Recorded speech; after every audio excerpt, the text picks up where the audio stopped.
교재를 보면서 2방법, 3방법 좀 정리하면서 볼게요.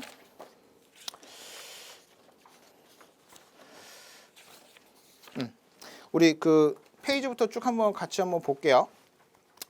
관세법 30조부터 나와 있는 규정, 제가 이제 법규들 웬만하면 잘 안 보는데 한번 이번 기회에 한번 천천히 한번 좀 보는 식으로 볼게요. 지금 이제 구성이 어떻게 되어 있냐면 관세평가 개괄이라고 해가지고 제가 법에 있는 거 시행령 시행규칙 같은 거 다 빼고 관세법 30조부터 35조까지 한번 쭉 나열되어 있는데 그중에서 중요한 키워드들만 저랑 쭉 보면서 넘어갈게요.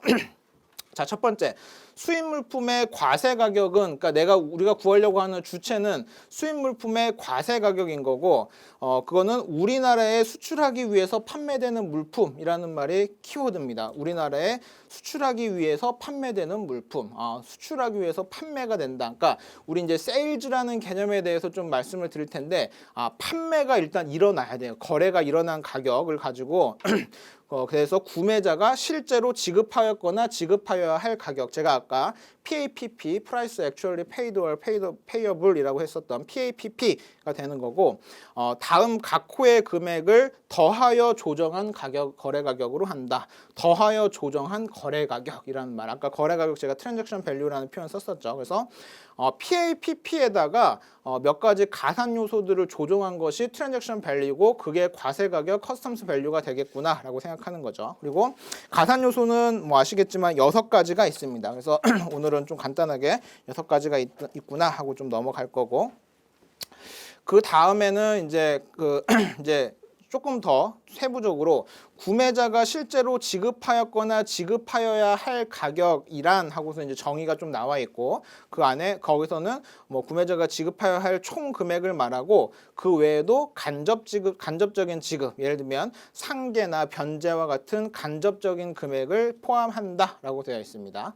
그게 이제 2항의 그 단서 조항으로 나와 있는 거고, 그 밑에 이제 1, 2, 3, 4 같은 경우는 이제 공제 요소, PAPP에다가 가산 요소를 가산하고 그다음에 4가지 공제 요소를 공제하면은 과세 가격이 결정되는 구조로 일방법이 만들어진다라고 하는 게 기본적인 큰 틀이에요. 그래서 이제 이 하나하나에 대해서 간접 지급 금액에 대해서 그다음에 공제 요소에 대해서 이제 다음 시간이랑 계속해서 이제 하나씩 이제 세부적으로 파볼 텐데, 기본적으로는 되게 간단한 사실이네요. PAPP에다가 가산 요소를 더하고 공제 요소 4가지를 빼면은 과세 가격이 결정된다라고 하는 구조.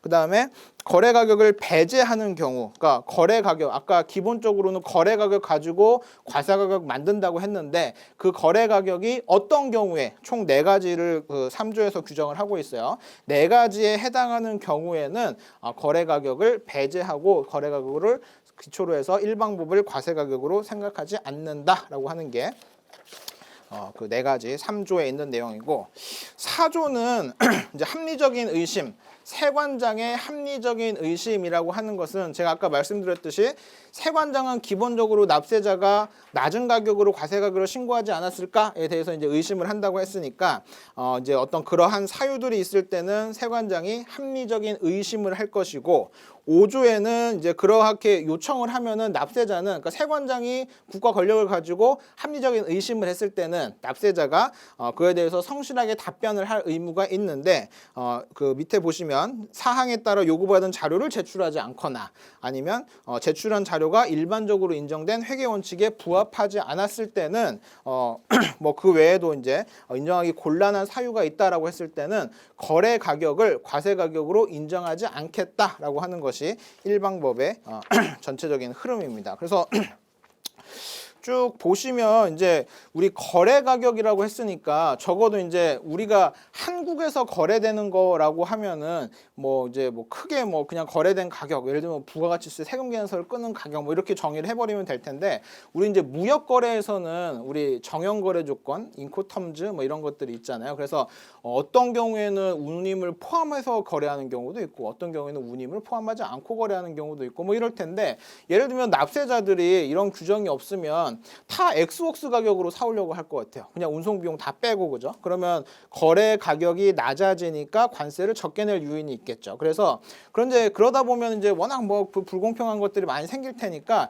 이제 가산 요소, 공제 요소 같은 것을 규정하는 것은 뭐냐면 기본적으로는 과세 가격이라는 것이 좀 추상적이긴 하지만 좀 기준을 정해놓자라고 하는 거예요. 그래서 기본적으로는 우리 그냥 간단하게만 오늘 이해하면 CIF 조건, 본선화역 인도가 완료되기 직전, 그러니까 우리 한국에서 수입국에서 본선화역이 완료되기 직전까지 가게 된 가격을 가지고 관세 평가하는 거다라고 하는 거죠. 그래서 만약에 내가 FOB나 엑스웍스 가격으로 사왔으면 그 안에는 운송 비용들이 빠져 있을 거잖아요, 그죠? 근데 운송을 했으니까 우리나라에 들어올 거고 그러니까 관세 평가를 하고 있을 거니까 그 운송비에 대해서는 누군가는 부담을 했거나 아니면 어떻게든 누가 부담을 해서 가격이 지급이 됐을 거잖아요. 그러면 그 가격을 어떻게든 찾아내서 더해라라고 하는 것이 관세 평가의 기본 가산 요소의 개념이고 어떤 경우에는 내가 바보처럼 D조건으로 계약을 해버렸어요. 그러면 이제 그 수입항에 도착한 이후에 추가적인 운송비까지 그 트랜잭션 밸류 PAPP 안에 포함이 되어 있을 테니까